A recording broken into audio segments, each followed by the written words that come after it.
Michael, if we could get roll call for both finance and governance.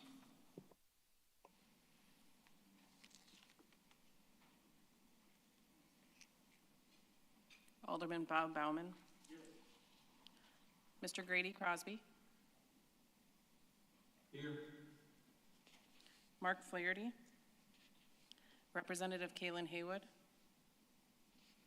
Senator LaTanya Johnson. Here. Mr. James Cantor. Here. Mr. Scott Mansky. Here. Mr. Greg Marcus. Representative Jesse Rodriguez. And Aicha Sawa. We have a quorum for each. All right, the first order of business are the approval of meeting minutes. The first approval we'll seek is the approval of the meeting minutes from the Finance and Personnel Committee. So we would seek a motion to approve. Motion to approve. Do we have a second? Great. All in favor, say aye. So for this purpose, just Finance Committee members vote. Yep. Just finance. Yep. Aye. Aye. Right, the next approval of meeting minutes would be for the Governance Committee.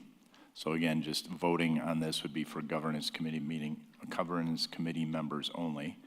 Approval of the meeting minutes for the Governance Committee meeting on 1/11. Seeking a motion. I'll move. So second, do we have a second? Great, all in favor from the Governance Committee, say aye. Aye. Aye. Any opposed? Great. Both meeting minutes are approved. With that, we'll turn it over to Mr. Steve Marsh for our financial report. Thank you, Mr. Chairman, and good morning, everyone. Today's financial update includes a review of the year-to-date income statement through January, as well as our 2024 fiscal year-end forecast. We'll also review several financial exhibits pertaining to the expansion project. However, before we get into the numbers, just a quick reminder that at the May committee meeting, Baker Tilly will be presenting to you the 2023 audited financial statements. The finance team's been hard at it for the past 2 months preparing for the audit field work that will begin next week. At this time, we don't expect any significant deviations from the 2023 results we reviewed at the January committee meeting, nor do we expect to uncover any unusual audit findings. Certainly more to come over the next several weeks as Baker Tilly begins their work. So let's get into the numbers and what amounts to be our first review of 2024 business. And we'll start with page 8 of your packet with column IDs A, B, C, and D at the top. This income statement compares our year-to-date budget through January with our year-to-date actual results. Starting at the bottom of the document first, you can see on line 65, column C, that net income before depreciation is better than budget by about $34,000 or 3%. A high-level scan of this document shows that overall there's not a lot of variation year-to-date in actual results relative to budget as the fiscal year has just gotten underway. To the top of the document, you can see operating income, line 14, column C, is better than budget by about $127K or 12%. Overall, event activity was better than budget in January, particularly in the meeting and convention business segment where we actualized 5 unbudgeted Blue Sky events, which drove more top-line revenue for the month, including in line 1, event room fees, line 2, equipment rentals, and line 4, food and beverage revenue. Additionally, team events in the arena outperformed expectations as we saw higher attendance at Admirals and UWM games, as well as better than budget food and beverage per caps for all 3 of our team tenants. Line 27, operating expense, missed budget expectations as the district incurred more wages than expected due to, again, increased event activity and higher than expected arena changeover volume. We also saw some variation between budget and actual results based on month-end wage accruals, and that will wash out in February business. Line 18, utilities came in higher than expected, as did event expense. Line, let me see here, 20, and again, that's driven by more event activity. I do want to call out line 26. This line item in 2024 captured software licensing fees associated with the new frictionless security scanning equipment that will be deployed in the Baird Center. Actual annual costs have come in much less than what we had budgeted, so good news there. Overall, line 28, net operating income is down by just about $27,000. Non-operating revenues, you can see for now we're forecasting budget in all of these categories as final figures typically trail our normal accounting close process. And just a quick comment on tax revenues. In 2023, which is not represented in this document here today, we did see better than expected revenue numbers in December, which came in after the January board meeting. Those numbers helped to close out a pretty strong year in that category. Year over year, district tax revenue collections in 2023 grew by over 13%. Pretty remarkable. On to non-operating expenses, scrolling up and down these line items, not a lot of variation yet. Most of these are forecasted at budget for now as invoices continue to trickle in for January business. This time of year, it's not uncommon to see very little variation relative to budget in these expense categories. And that's a good segue into the next exhibit, which is page 9 of your packet with column IDs E, F, G, and H at the top. This income statement compares our annual forecast to our annual budget. As you can see, we continue to forecast our budget for now, with not even a quarter of the fiscal year complete and no unexpected material impacts to business, good or bad. Management continues to execute the budget plan that the board adopted in October and expects to see no significant deviation from those projected operating results at this time. Of course, lots of opportunity in 2024 to improve relative to budget, as well as some risk. Management will continue to assess and pivot as necessary, and certainly will keep the board informed along the way. Turning to page 11, which is the income statement reconciliation exhibit. And this is an exhibit that is unique to the Finance Committee. So this may be new to some of you that have served exclusively in governance for the past several years. This exhibit breaks out how the various revenues and expenses from the annual income statement forecast, which we just reviewed, are categorized into 3 distinct fund balances, which are restricted, unrestricted, and the expansion project. This is a year-end forecast representation, and it's just confirmed we're not deviating from budget. So the left-hand side of your document will look identical to the exhibit we reviewed in October during the budget adoption process. However, the right-hand side has changed for the better in terms of restricted cash, with November and December tax results beating budget expectations, and those monies flowing into our accounts in 2024. We're seeing an improved cash position for this fund, so certainly good news there. Staying on the topic of cash, we'll move on to the next page, page 12 of your packet, where we see unrestricted cash projections for 24. Again, not a lot of variation in the monthly cash inflows and outflows, as these numbers are derived from the budget. However, the starting balance for 2024 improved significantly due to better than expected tax revenues in fourth quarter, which ultimately impacts to the good our year-end cash position relative to budget. The next page, page 13, is the restricted cash projection for 2024. As previously mentioned, we're already seeing better than budget numbers in this fund due to 2023 tax results. Not shown in this exhibit, mistakenly, is the budget ending balance for 2024, which is $31.4 million. And you can see we're projecting to end the year at $34.1 million. That's a $2.7 million increase relative to budget. Both of these funds remain in a very healthy state. And so these committees are aware, as part of management's periodic discussions with Baird regarding the district's long-term strategic finance plan, we've begun exploring options on how best to allocate any excess reserves in the restricted account, including but not limited to the defeasance of long-term debt. As options begin to crystallize on this topic, management will bring forth any proposals to the board for their review and consideration. So more to come on that in the upcoming year. As for the project, let's flip to page 16, which is a quick summary of expected cash drawdowns for the rest of the project life cycle. This page is getting shorter and shorter at each committee meeting. Nothing unusual or unexpected in this document. Page 17 provides a summary of the project budget as well as the value of contracts encumbered to date. As we've discussed at prior meetings, with most of the project budget under contract, the district faces very little exposure to pricing risk. And page 18 is another document unique to the Finance Committee. This is a work paper used by the district finance team to balance the project cash accounts held by the trustee and serves as confirmation that there is in fact enough money in the bank to cover ongoing and future project expenses. No significant changes to these project documents from the last update in October. The project remains on budget and on time for substantial completion later this month. Mr. Chairman, that is my report today. There's a couple other exhibits in your packet, the event mix summaries in there, as well as the capital budget. But as both of those documents are consistent with the budget in October, they're there for your reference. No new changes to those documents. Be happy to answer any questions. Great. Any questions for Steve? Scott? I was going to say Scott. I didn't even have to look over. But Scott, your last committee meeting, I knew you would ask a question. Yes. So just simple questions, I hope. On page, I think it's 12 of 20, the unrestricted revenues projection, you start as of basically end of February. Do you know what the amount of the unrestricted cash was as of the end of 2023? Or can you get that to me? So. Yes, I can follow up with that information for you, Scott. Thanks. Yep.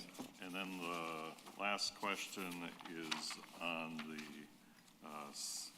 the icon report on page 17.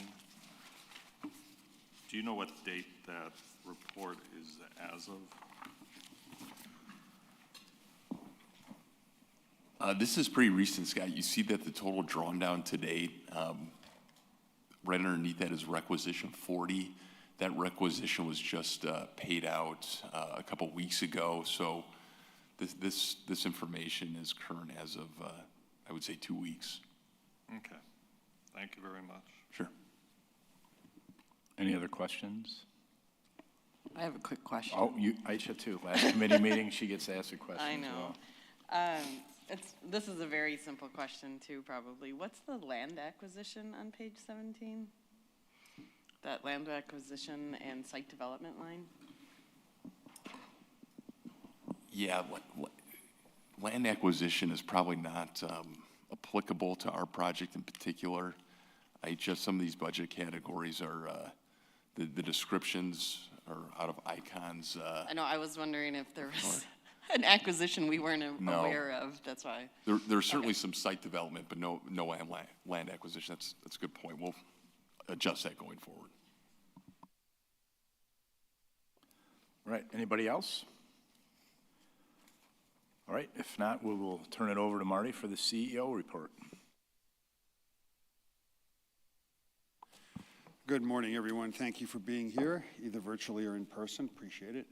I'm just going to go through the different subject matters that I'll be going into more detail in next week's board meeting.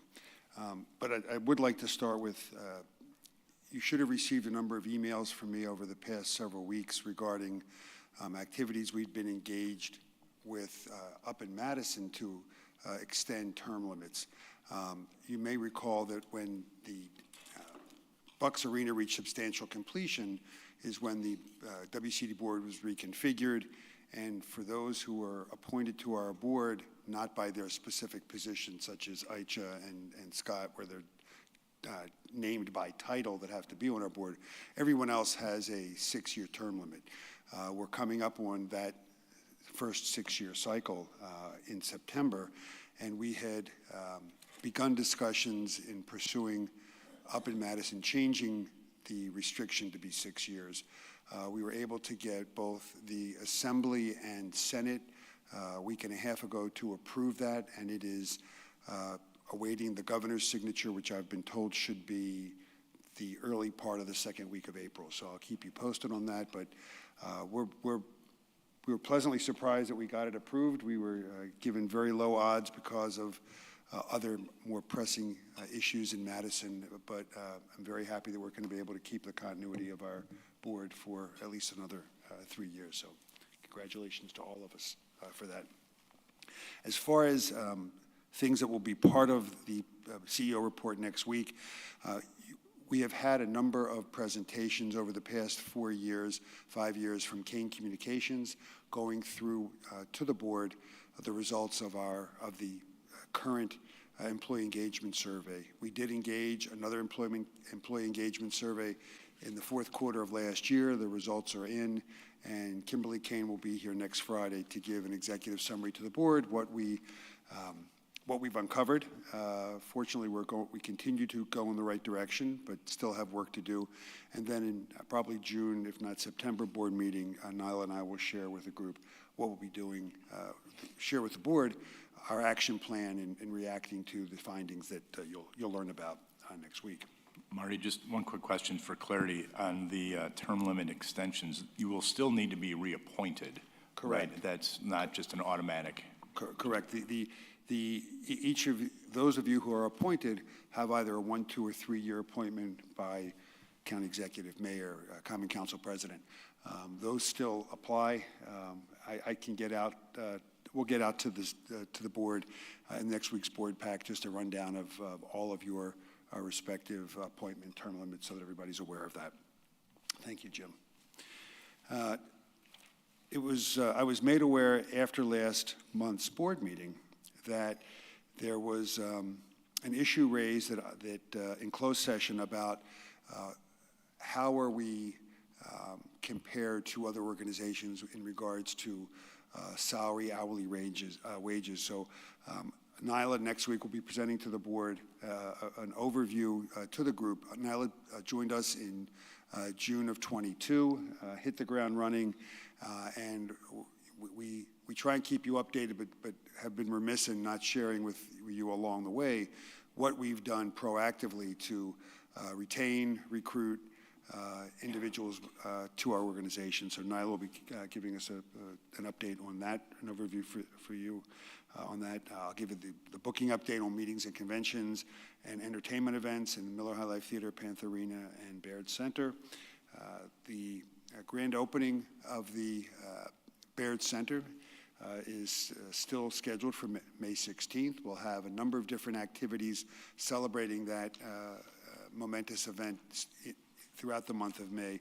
May 4th, we'll be having an open house for all of our staff, as well as the construction and design team, for them to come, as well as bring their family to really show them what they've been involved in the past 4 years in building. May 16th, Thursday afternoon, early afternoon, there'll be the official ribbon cutting, the pomp and circumstance, formal presentations of the grand opening, and then later that evening, the gala in the Baird Center, starting at 5:30. Following that, on Saturday and Sunday of that weekend, May 18th and 19th, we will have an open house for the public to come in and see what is now in their neighborhood. It will be limited to the north building because we're fortunate that the south building is completely occupied with sporting events and meetings. So same thing with the gala. It's limited to the north building, but we want the public to see what's inside. So but we're taking that opportunity to present that to everyone on the 18th and 19th. As far as the gala itself, pleased to report to the group that we are sold out. We have 110 tables for that event, and really excited about how our colleagues and other public entities and private organizations really rallied behind the invitation to buy tables. It really is terrific and will benefit both the Urban League and UPAF to a good extent. I'm going to give an update on some non-construction items that I want you to be aware of, and one in particular that I'm really proud of and we'll share next week. Mike Abrams will give his update, probably the most comprehensive, or I won't say it's his final one, that'll be in June, hopefully in June, but he'll give an update on where we are with the expansion, where we are with the project from a completion standpoint. We are on, as Steve mentioned, we are on time. We are between 15 and 22 days from substantial completion, and it's amazing how quickly the work is being done on the interiors. We're also going to have 2 representatives from Gilbane present to you all to give an update on where the project is with minority participation, RPP, and also an update and an assessment of women in the workforce. That was something that was raised, I believe, in the last board meeting as well, and we want to make sure we've provided you with the information on what we've done and what the environment has. And then the last thing I'll give you an update on is We issued back in early February, once again, an all-call for interested applications to participate and be considered for the 2025 Gala giveaway. We received, again, an incredible number of responses. The team has been through and judged or assessed the application, submitted it to Finance, and the selection committee is meeting with Finance, I believe on Friday, to go over the results. Steve has just passed me a note. I must have misspoken on the beneficiaries of the gala. If I said Urban League, I didn't mean to. I meant to say UPAF. I thought that's what I said. But United Way of Milwaukee and Waukesha counties, along with UPAF, are the two beneficiaries for the gala. So more to come on the gala giveaway. I don't know if we will be able to announce the winning organization next Friday because we need to notify them first, but we did get a great list of respondents. We did award the 2024 gala giveaway to the Autism Society, and they are, believe their gala is the second week in June. So all going well. We've got a lot of great leads from this. It was, we certainly want to give something to the 501c3 community, but it's also, what's in it for us is developing a lead list of organizations we can go after and make them aware of the facility and what we have to offer. So, Mr. Chairman, that's an overview of what I'll go in more detail next Friday. Great, thanks, Marty. Any questions for Marty? All right, so with that, I think the remaining items are the board meeting agenda review for next Friday. So Friday at 8:30, the 15th. That'll be our next board meeting, and then we'll have another one not till June. So please make sure if you cannot make it, let us know. It'll be the last board meeting for a couple of our board members who are here as well. Pretty much the same flow that we've had today, with the addition of Mike coming in and giving an expansion update right after Marty's CEO report, but no major action items or voting that we need there. Any questions on the agenda? Future meeting dates are in your packet, so we'll have the board meeting on the 15th of March, and then we will have committee meetings on May 30th, and then our next board meeting after March 15th would be June 7th. So we have a nice little break in between there. If anything were to come up, certainly the team would keep us apprised, so we would ask that. Other than that, are there any questions? Yep. Jim, Future, I meant to, during my report, just make sure everyone is aware that invitations to the board members went out a week ago. Hopefully you've all received yours. If you've not, please let me or Michael know, because we want to make sure that you have the calendar, have it in your calendar, and really hope you can all attend. Great. I'm probably one of the people that you were yelling at there. I did receive it, yes. I did comment, so. All right, any other committee items that we need to discuss here? If not, if you have anything you want to add to a board meeting in June, please let us know. All right. Anything else? We will seek a motion to adjourn. Do we have a second? All in favor, say aye. Aye. Any opposed? All right, have a great weekend.